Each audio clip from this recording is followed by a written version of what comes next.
All right, guys, so we are going to take a look at Delilah's method, which was solving the system of equations algebraically. So you are used to doing this with linear equations, and we use substitution and elimination. You probably haven't seen it done yet with two quadratics. However, it is possible. So we're going to try this. So remember, if we had f of x or g of x, those are the same thing as if we just had y. And same thing over here. Now with systems of equations, if both of your equations equal the same thing, we can set the other side equal to each other. So I'm going to do that over here.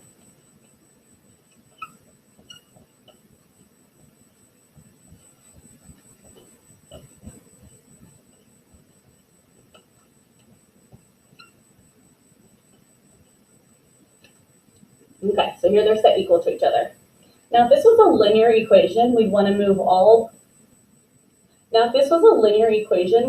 all of our x's to one side, all of our constants to the other, and solve for x.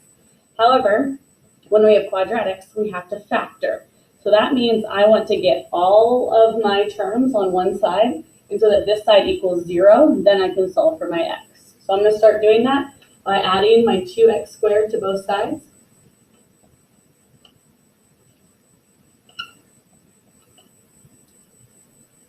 These cancel out.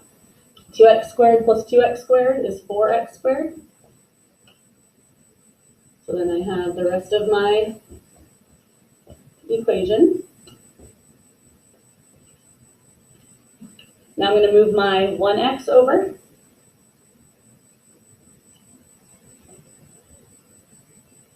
So I end up with 4x squared minus 4x plus 6 equals 30.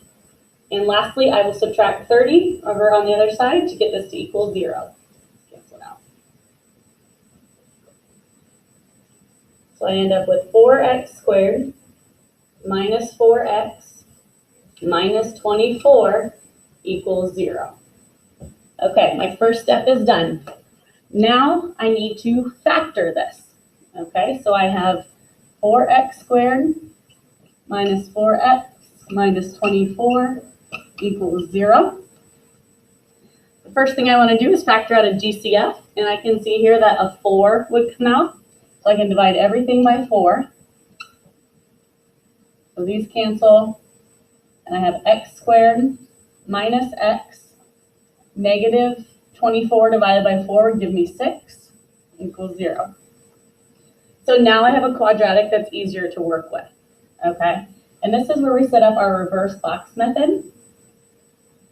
I have x squared, and then I have negative 6. And now I need two numbers that when added equal negative 1 from right here, and when multiplied equal negative 6 from over here.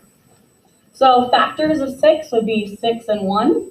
Well, 6 and 1 can't be added together, so I'm not going to use that one. And then there's 2 and 3.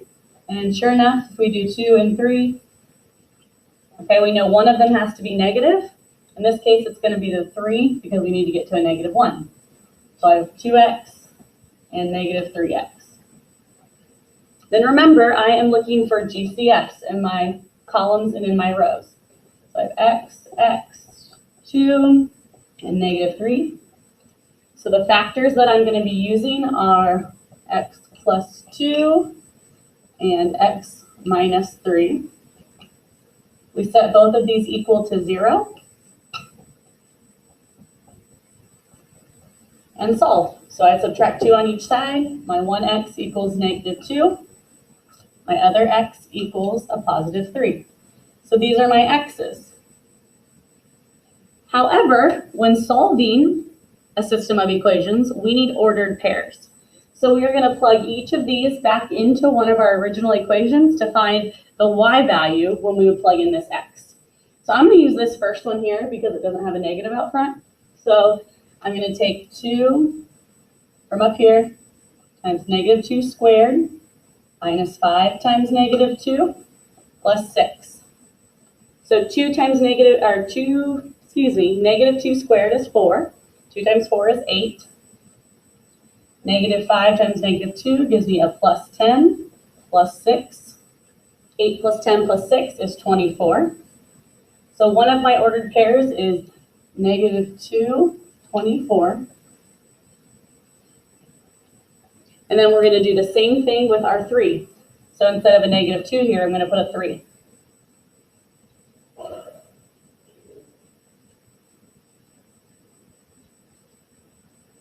Okay, so 3 squared is 9. 2 times 9 is 18.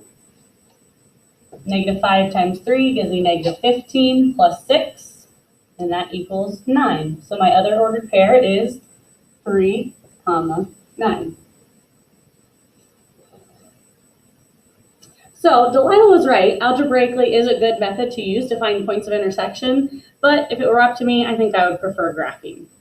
Anyways, here is our work here. Take a look. And you are going to be doing some solving quadratics tonight on your review and preview. It won't be this extensive, so don't worry, but you'll be able to handle it. Make sure you take a look at the math notes, and that will further explain how to factor quadratic equations using some of our other methods. Have a good one.